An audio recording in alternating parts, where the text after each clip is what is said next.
வணக்கம். இன்றைய book back question and ஆன்சர்ஸ்க்கான பாடம் எனது உடல் அறிவியல் பருவம் 1 கிளாஸ் 3. கோடிட்ட இடங்களை நிரப்புக. நாம் வெளியில் சென்று டேஷ் கைகளை கழுவ வேண்டும். விளையாடிய பின் குடற்புழுக்கள் டேஷை உண்டாக்கும். இரத்த சோகையை டேஷ் உண்பது உடலுக்கு நல்லது. பழங்களை டேஷ் மூளையின் செயலாற்றலை அதிகரிக்கும். உடற்பயிற்சி செய்தல். ஒருவரது தொடுதல் உன்னை எரிச்சலடைய செய்தால் அது டேஷ் தீய தொடுதல்.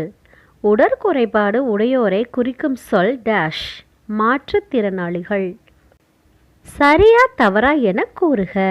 கைகளை கழுவ சோப்பை பயன்படுத்த வேண்டும். சரி. திறந்த வெளியில் மலம் கழிப்பதால் காலரா பரவும். சரி. குளிப்பதால் இரத்த ஓட்டம் குறையும். தவறு. மாற்றுத்திறனாளிகளிடம் பரிதாபம் கொள்ள வேண்டும். தவறு. காதுகளை சுத்தம் செய்ய எப்போதும் காது குடைவிகளை பயன்படுத்த வேண்டும். தவறு. ஓரிரு வாக்கியங்களில் விடையளிக்க. திறந்த வெளியில் மலம் கழிப்பதால் ஏற்படும் விளைவுகள் யாவை?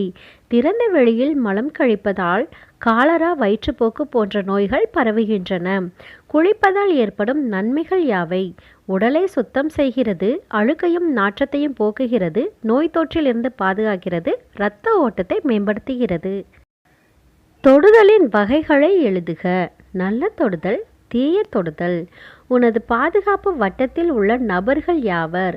அப்பா, அம்மா, தாத்தா, பாட்டி, சகோதரி, சகோதரன், ஆசிரியர். நம் உடலில் உள்ள புலனுறுப்புகளின் பெயர்களை எழுதுக. கண், காது, மூக்கு, நாக்கு, தோல். வாக்கியங்களை வரிசைப்படுத்துக. முதல் மற்றும் இறுதி வாக்கியங்கள் சரியான வரிசையில் உள்ளன. உனது கைகளை நனைத்து சோப்பு போடவும் இது முதல்ல வரது. இரண்டாவது, உள்ளங்கைகளை தேய்க்கவும். மூன்றாவது, ஒவ்வொரு கையின் பின்புறத்தையும் மற்றொரு கையால் தேய்க்கவும். நான்காவது, விரல்களை கோர்த்தவாறு இரு கைகளையும் தேய்க்கவும். ஐந்தாவது, ஒவ்வொரு விரலின் பின்புறத்தையும் தேய்க்கவும். ஆறாவது, விரல் நுனிகளை தேய்க்கவும். ஏழாவது, கட்டை விரல்களையும் மணிக்கட்டுகளையும் தேய்த்து இரு கைகளையும் நீரால் கழுவவும். பின் வரும் வினாக்களுக்கு விடையளிக்க. எப்பொழுதெல்லாம் நாம் கைகளை கழுவ வேண்டும்? சாப்பிடுவதற்கு முன்னும் பின்னும் கைகளை கழுவ வேண்டும். விளையாடி முடித்த பின் கைகளை கழுவ வேண்டும். கைகள் வியர்வையில் நனைந்து இருந்தால் கழுவ வேண்டும். அழுக்காக இருந்தால் கைகளை கழுவ வேண்டும். உனது பாதுகாப்பு வட்டத்திற்குள் இல்லா ஒருவர் உன்னை தொட்டால் நீ என்ன செய்வாய்? நமது பாதுகாப்பு வட்டத்தில் இல்லாதவர் நம்மை தொட்டால் அவரிடம் தொடாதே என்று நாம் கூற வேண்டும். மீண்டும் மீண்டும் அவர் தொட்டால் அந்த இடத்தை விட்டு ஓடி சென்று நாம் நம்பும் பெரியவர்களிடம் இது பற்றி கூற வேண்டும். நமது தோலை எவ்வாறு பாதுகாக்கலாம்? எப்போதும் மென் சோப்பையே பயன்படுத்த வேண்டும். தோலை உலர்வாகவும் சுத்தமாகவும் வைத்துக்கொள்ள வேண்டும். சுத்தமான துணியை கொண்டு தோலை இதமாக துடைத்து உலர்த்த வேண்டும். தோலில் அரிப்பு, காயம் அல்லது தொற்று ஏற்பட்டால் மருத்துவரிடம் செல்ல வேண்டும். குடற்புழுக்கள் தோன்றுவதற்கான காரணங்கள் யாவை? திறந்த வெளியில் மலம் கழிப்பதால் குடற்புழுக்கள் பரவுகின்றன.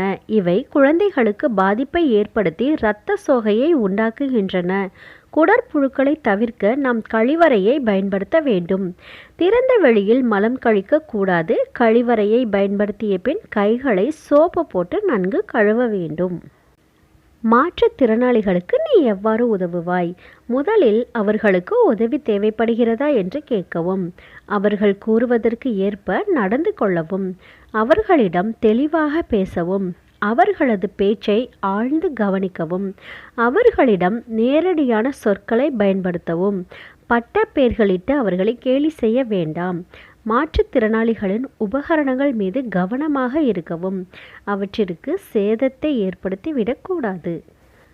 3ஆம் வகுப்பிற்கு தேவையான அனைத்து book back questions and answers பெற நம்ம சேனலை மறக்காமல் சப்ஸ்கிரைப் பண்ணுங்கள். நன்றி.